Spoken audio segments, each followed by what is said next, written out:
All right, I got my pitching wedge out here with the 150-yard marker, and I'm gonna talk about one of the most powerful drills that you can do to get the most distance out of your irons. And it's actually really counterintuitive. I'm gonna feel like I slam my club into the ground, kind of where this orange stick is going.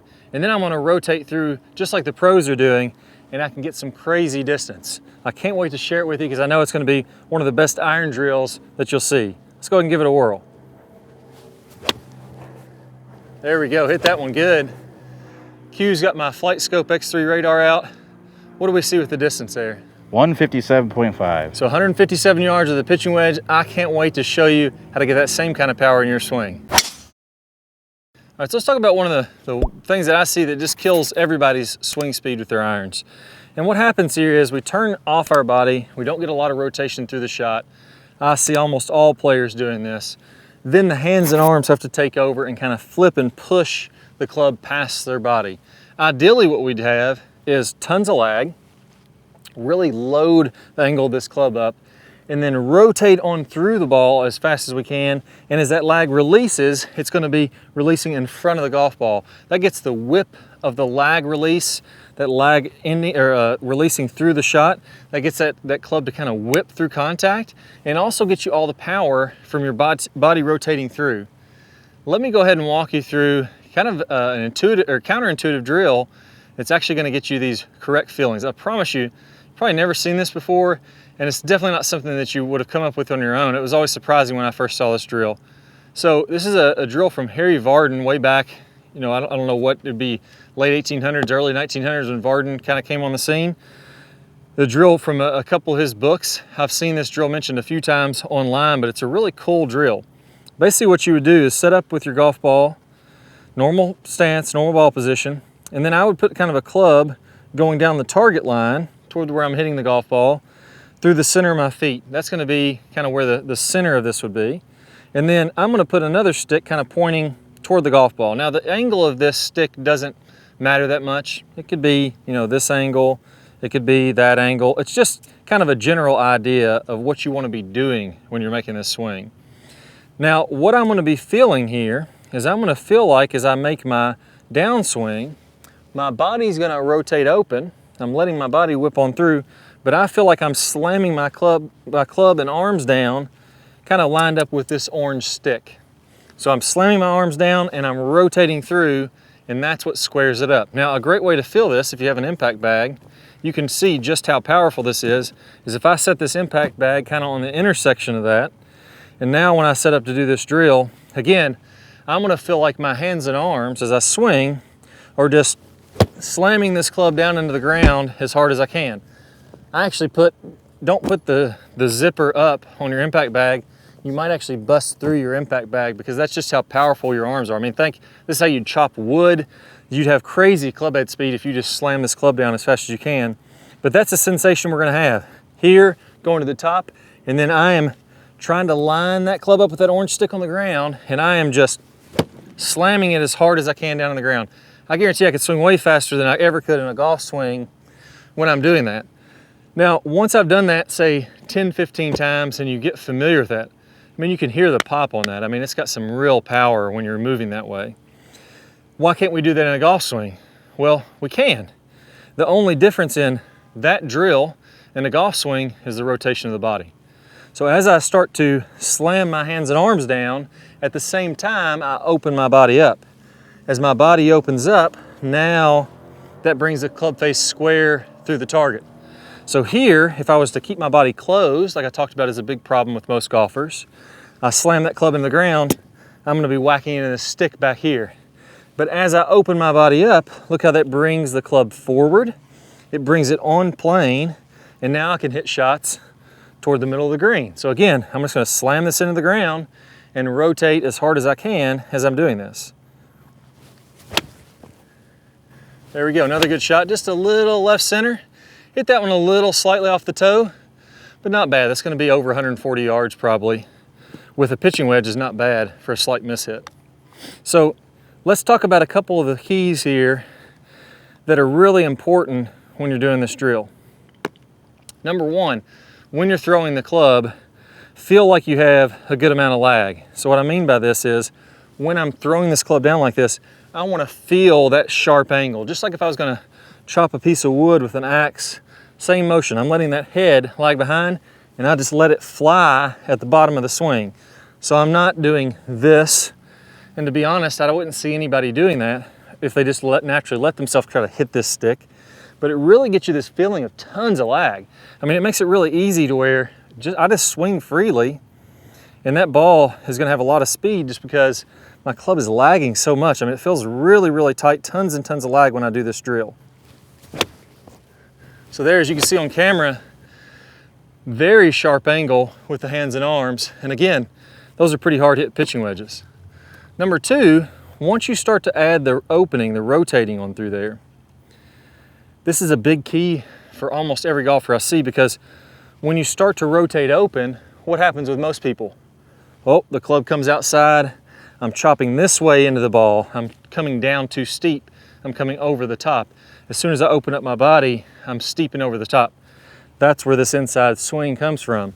The more I get inside, the more I can rotate open.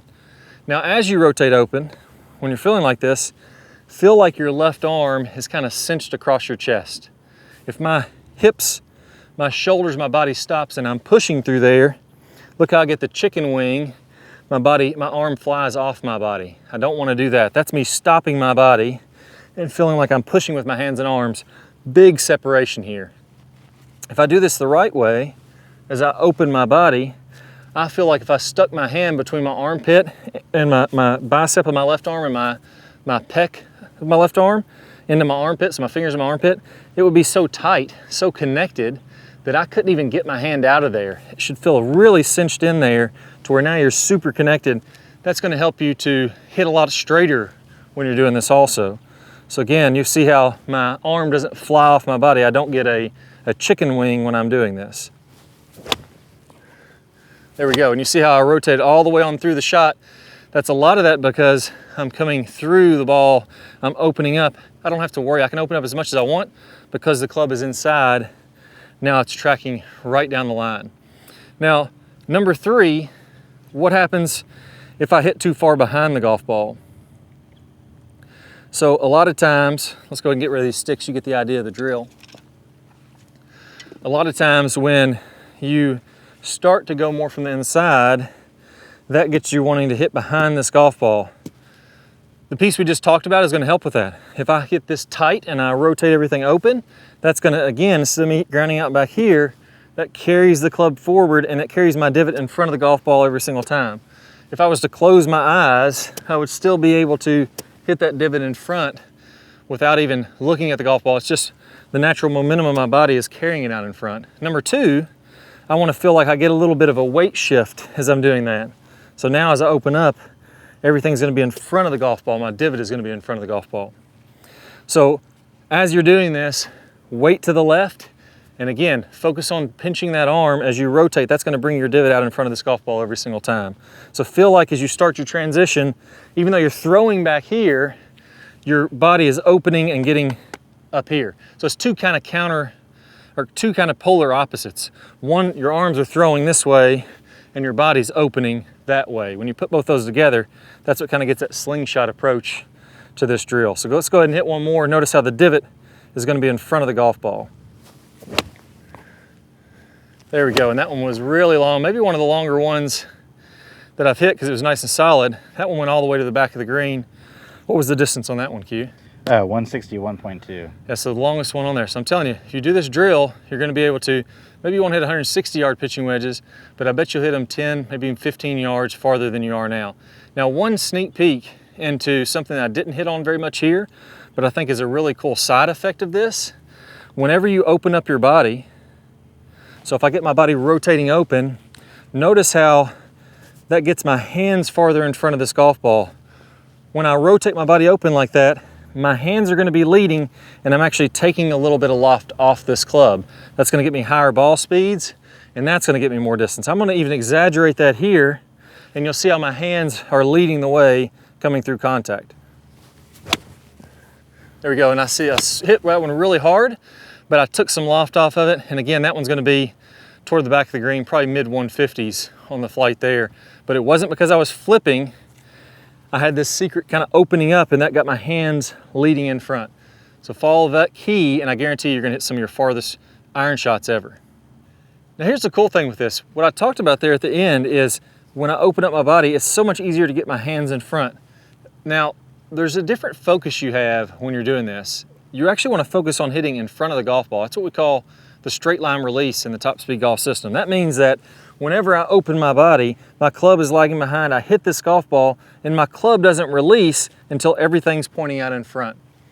I'm going to play a preview of one of my best straight line release videos. It's going to help you to get better familiar with that idea. If you tie that into what we do with our drill here, it's going to become automatic. You rotate through the shot, you release out in front, and the golf ball just gets in the way every single time. I'm going to play a preview of that here in a second. Click the card that pops up on your screen. If you don't see that card, no worries, just click the link down below in the description and you'll get instant access. I can't wait to see you in the straight line release video. Let's go ahead and get started right now. A common misconception I see is that we want to create lag and we just want to hold that lag all the way on through contact and get as much lag as we can coming through contact, and that's simply not true. In the release section, we're going to talk about how to turn that lag into energy, how to turn that into speed so that you can hit it very far and do it, like we mentioned, without hardly any effort at all. And as we're coming through contact, we're going to fully release this angle as we're about 45 past contact. So if I draw, a 45-degree angle, I should be looking at both arms, nice and straight, the club splitting those arms, so that by releasing the club, by getting this angle to release as we're coming through contact, that's what's going to create the speed. Our hands are moving a very short distance, our club is moving a very long distance through contact, and it creates that whip-like effect. Very different swings hitting the exact same position. So first let's take a look at Dustin Johnson releasing the club 45 past. And the reason we're going to see such different swings producing similar positions is that this is the real physics of how this has to happen. Here we're looking at Sergio Garcia. Again, we're going to see tons